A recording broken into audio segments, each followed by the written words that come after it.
It's not very often that this Fordham graduate has a Georgetown graduate on the air. Paul Mecurio, good morning and welcome to WDHA here in New Jersey. Oh, wait a minute. You didn't tell me that you were Fordham. This is over. Get out of here. I can't do this. I mean, if you were like, come on, St. John's, maybe, but no, it's great to be on with you, man. You got that whole Jesuit thing going on here. Exactly. Paul, of course, has worked with Jon Stewart on The Late Show, with Stephen Colbert on The Late Show, and is bringing his Permission to Speak show from Broadway to here in New Jersey at the Pollak Theatre on Saturday the 11th in West Long Branch. You've had, as I mentioned, Georgetown Law. You've had a remarkable career. How does somebody go from law school and all of that, financial banking, to comedy, back again and back again? You've had a big circular career. By the way, you sound exactly like my parents right now. It's like, how could you do this to me? You had it all. Didn't plan it. Nobody plans to go to law school, work on Wall Street to get into comedy through a back door. I don't know. I always loved stand-up growing up, grew up in Providence, Rhode Island, middle-class family. My father put floors in for a living. We had a small furniture store. I end up on Wall Street doing M&A deals as a lawyer and investment banker. And I start writing jokes as a hobby. I don't know why.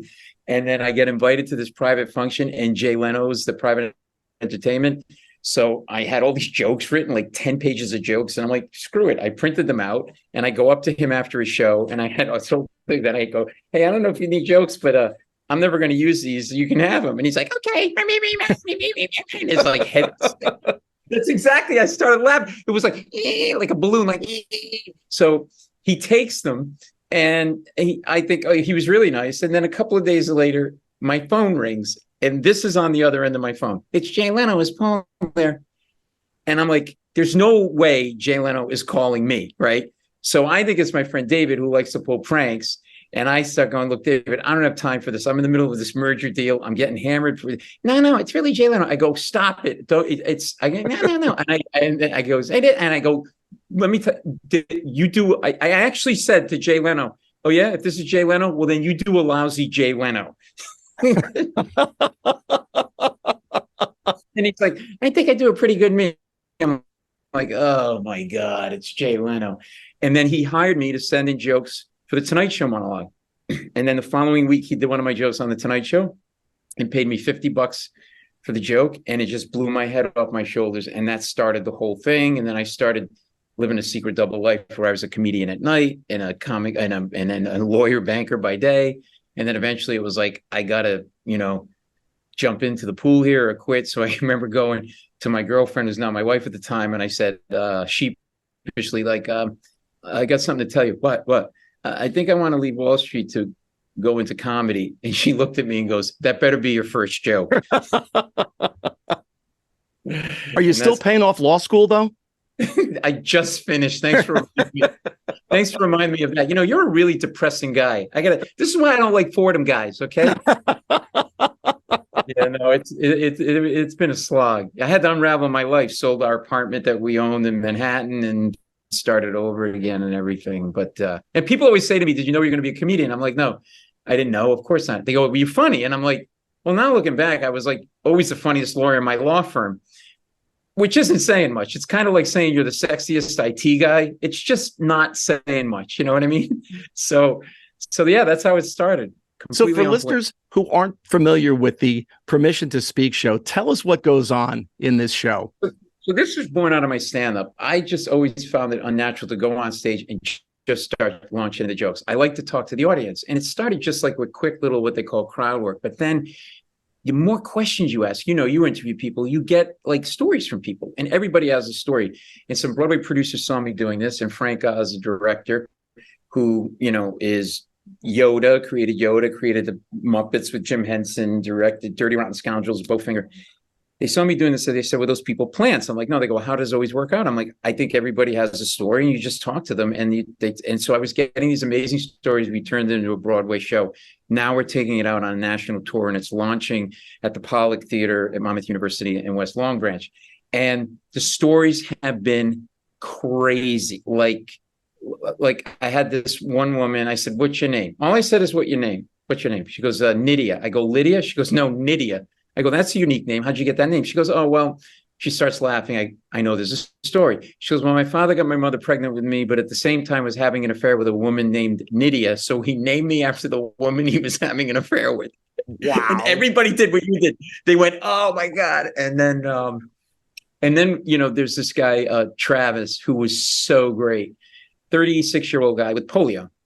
Now, I just ask questions that you would ask or anybody would ask. Like, I never met anybody with polio. So what's it like? Blah, blah, blah, this and that. And I go, how do you explain polio to your little kids? And he has this story, which is absolutely hilarious, about how he explained it to his 6-year-old daughter. Travis, how are you? What do we got here? What's the issue? Polio. Oh, yeah?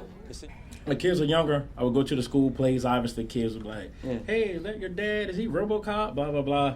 I would tell the kids, hey, I'm from Vietnam. That's how I got hurt. They were like, really? You were in Vietnam? And I was like, yeah. And it was a joke. But my daughter's 18 now. And a few months ago, she was like, Daddy, were you really in Vietnam? I forgot I told that. I told everybody that when you were like 6. I never fixed it.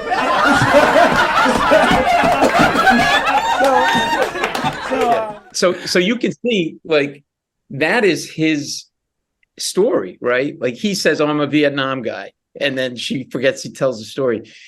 And the kind of things that I was getting from people just were incredible. And so we thought, well, let's take it out on the road. I had another guy, he says to me, you want a story? Guy from like the Bronx. He goes, I got a story for you. My wife left me for a Lithuanian priest. I'm like, what? I go, look, it sounded like a guy walks into a bar joke. He goes, no, I'm not joking. He goes, my wife, her mother dies. We go to Lithuania, right? They have the funeral, and then I got to come back, but she stays to settle up the estate. Well, the priest starts hitting on my wife. Well, you know what? Oh, by the way, did I tell you? He goes, the priest's a fat septic tank. That's what he calls this guy, right? The place is going, what? He goes, oh, yeah. So the guy starts hitting on my wife. Now, the guy's a fat septic tank. He doesn't work out, but my wife likes to hike and work out. So what does he do? He starts hiking with my wife. Next thing you know, he's sleeping with my wife. And because he's working out with her, he lost 30 pounds. He looks great, and he's sleeping with my wife. The place goes crazy.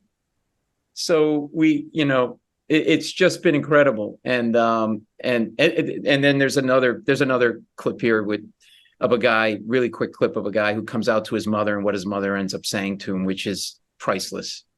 I was a pretty gay little boy. How did you react when he told you? The first thing she said was, why are you telling me at 10:30 at night?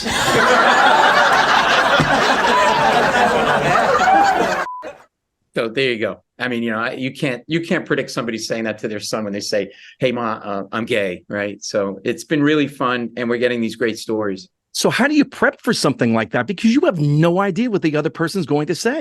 You don't. I don't. I go on stage and I just start picking people. And I do trust that everybody really does have a story. Because if I start prepping, I'm going to get in my way. Like if I'm talking to you and say, I don't know, you got a hoodie on or something, and I got a joke in my head about a hoodie that I do for my act, and I'm going to be like, oh yeah, there you go, got the hoodie, right? It doesn't say Providence College, but and it's so funny. I almost wore my PC T-shirt today. I should have worn it.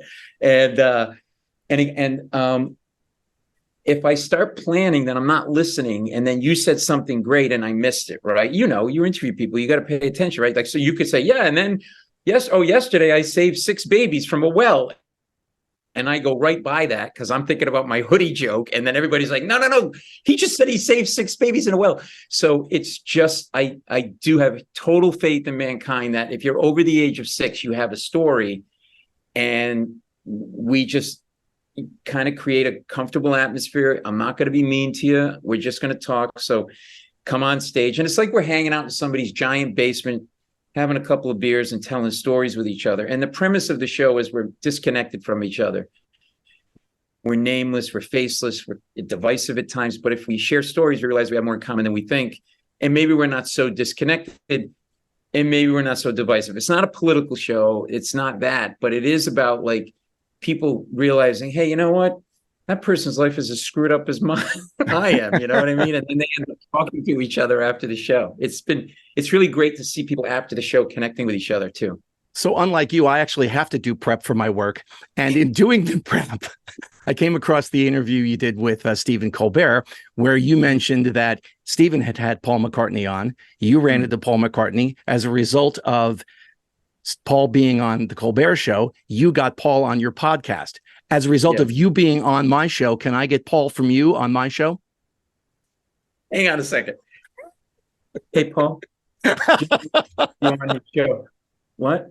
Oh, Paul says you're dead to him. Did you guys have a fight or something? No, actually, the one time we met, it was very pleasant. Did you meet him? Yeah, years ago. Isn't he nice? The nicest superstar. And if anybody on the planet has a right to cop an attitude, it's Paul McCartney, and he doesn't. He is the nicest guy I've ever met in the business. Yeah, I mean, another time, I know, we're tight on time. I'll tell you the whole story, but part of that story of meeting him was he was in the hallway alone after rehearsal, like in a t-shirt, just hanging out, like he was waiting for a bus. And when I see him, your whole world slows down when you see a guy like that. You're like, oh my God, it's Paul McCartney, right? And as I'm talking to him, I'll never forget the one thing. I kept getting closer and closer to his face because I was checking him out to the point where I had him pinned against the wall and he couldn't get away from me. And I was like so close to him. As I tell the story, I literally could have been like the chimps on the National Geographic Channel. I could have cleaned picks off his eyebrows. Like I was that close to him and couldn't have been nicer. Didn't big time me. And then asked him to do my podcast. And he said, yes. It's just like that. And then there's more to the story, but I got a great interview with him. He's a really nice guy.